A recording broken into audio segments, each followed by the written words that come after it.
Oscar viewer, Conan O'Brien. আপনি কি জানেন বিশ্বের সবচেয়ে মর্যাদাপূর্ণ চলচ্চিত্র পুরস্কার অস্কার যাত্রা শুরু করেছিল মাত্র 15 মিনিটের এক ছোট্ট অনুষ্ঠানের মাধ্যমে। আজ সেই পুরস্কারই হয়ে উঠেছে গ্ল্যামার, প্রতিযোগিতা এবং সম্মানের প্রতীক।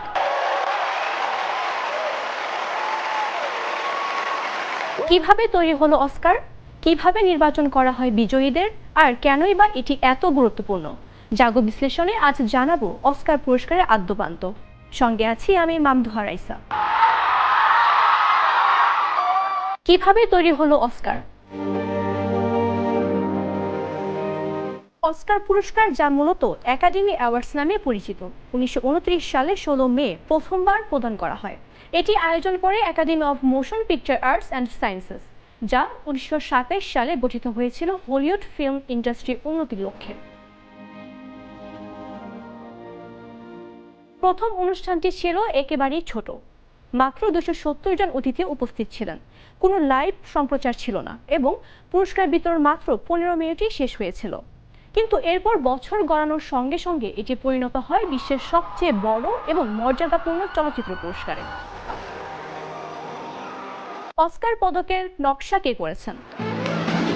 Please welcome Oscar viewer, Conan O'Brien. অস্কারের পুরস্কারের জন্য জমা পড়ে শত শত সিনেমা। সেই সব সিনেমা থেকে অভিনেতা, অভিনেত্রী ও কলা কুশলীর মধ্য থেকে যোগ্যদের নমিনেশন ও পুরস্কারের জন্য মনোনয়ন দেন যুক্তরাষ্ট্রের academy of motion pictures arts and science নামক অলাভজনক প্রতিষ্ঠানের প্রায় 6,000-এর অধিক সদস্য। পুরস্কারটির প্রকৃত নাম একাডেমি অ্যাওয়ার্ড অফ মেরিট, আর পুরস্কারের সঙ্গে দেওয়া হয় পদকটির নাম অস্কার।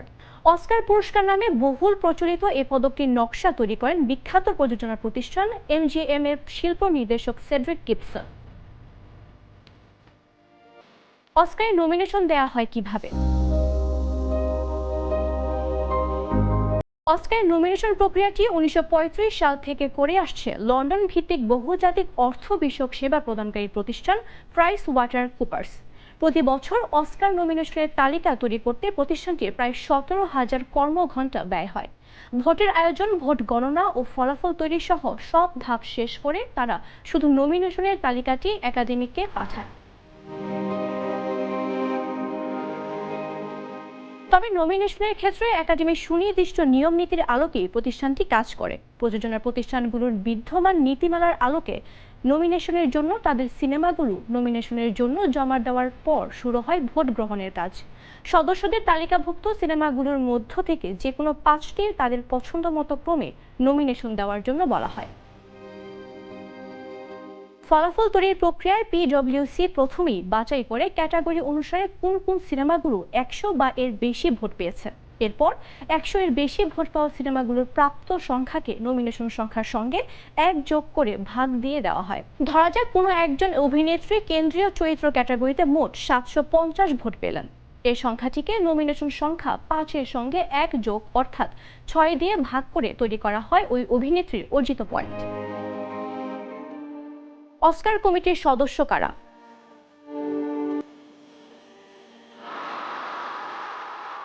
সদস্য হতে হলে সিনেমা শিল্পে উৎকর্ষ অর্জনের পাশাপাশি পূরণ করতে হবে বেশ কিছু শর্ত। একাডেমির সদস্য হতে হলে প্রযোজক, চিত্রনাট্যকার ও পরিচালকদের কমপক্ষে 2টি সিনেমার কাজ করতে হবে। অপরদিকে অভিনেতা, অভিনেত্রীদের কাজ করতে হবে কমপক্ষে 3টি সিনেমায়। আর সিনেমার কারিগরি বিষয়ের সঙ্গে জড়িত ব্যক্তিদের একটি নির্দিষ্ট সংখ্যক বছর ধরে সংশ্লিষ্ট বিষয়ে কাজ করার অভিজ্ঞতা থাকতে হবে। তবে এসব যোগ্যতার কোনোটিতে ঘাটতি থাকলে একাডেমির 2 জন সদস্যের সুপারিশ নিয়ে আবেদন করা যাবে, কিন্তু এরপরও পদ প্রাপ্তির বিষয় সম্পূর্ণই একাডেমির কমিটি এবং এর বোর্ড অফ গভর্নর্সদের হাতে। তবে পূর্ববর্তী বছরে অস্কার বিজয়ী ও নমিনেশন প্রাপ্তদের কোনো পূর্বশর্ত ছাড়াই সদস্য পদের জন্য বিবেচনা করা হয়। সকল সদস্য সেরা সিনেমার নমিনেশনে ভোট দিতে পারবেন। এছাড়া শুধুমাত্র নিজ নিজ ক্যাটাগরিতে ভোট দেওয়ার সুযোগ থাকে সদস্যদের। যেমন ব্র্যাড পিট শুধু অভিনেতা ক্যাটাগরিতে ভোট দিতে পারবেন, প্রযোজক কিংবা অন্য কোনো ক্যাটাগরিতে ভোট দিতে পারবেন না। অস্কারের কিছু ঐতিহাসিক রেকর্ড। সবচেয়ে বেশি অস্কার বিজয়ী ছবি বেন-হার, টাইটানিক ও the lord of the rings, the return of the king প্রত্যেকটি 11টি করে অস্কার জিতেছে। সবচেয়ে বেশি অস্কার জয়ী ব্যক্তি 26টি অস্কার জিতেছেন। তার নাম ওয়াল্ট ডিজনি। প্রথম রঙিন ছবি যা সেরা ছবি জিতেছেন গন উইথ দ্য ওয়াইল্ড। অস্কার পুরস্কার মানে শুধু সম্মান নয়, বরং এর সঙ্গে বহু বিতর্কও জড়িয়ে আছে। 2015-2016 সালে অস্কারের বৈচিত্র্যের অভাব নিয়ে সামাজিক আন্দোলন গড়ে ওঠে। 2022 সালে অনুষ্ঠানের মঞ্চে কৌতুক অভিনেতা ক্রিস রককে চড় মেরে আলোচনার কেন্দ্রে ছিলেন উইল স্মিথ। এছাড়াও স্ট্রিমিং প্ল্যাটফর্ম থেকে আসা সিনেমাগুলোর অস্কারে অংশগ্রহণ করা উচিত কিনা এ নিয়ে বিতর্ক রয়েছে। অস্কারের ভবিষ্যৎ ও এর প্রভাব।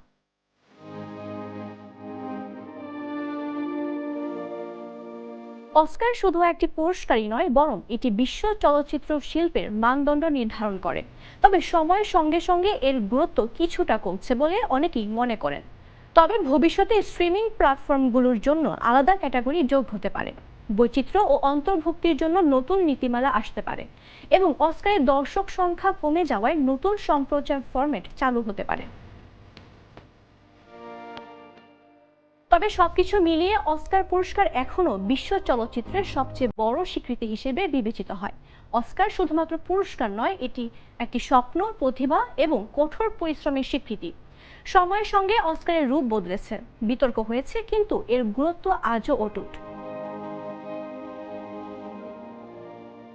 ভবিষ্যতে এই পুরস্কার কিভাবে বদলাবে তা সময়ই বলে দেবে।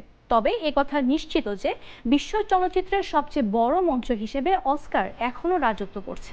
Four-time Oscar viewer, Conan O'Brien.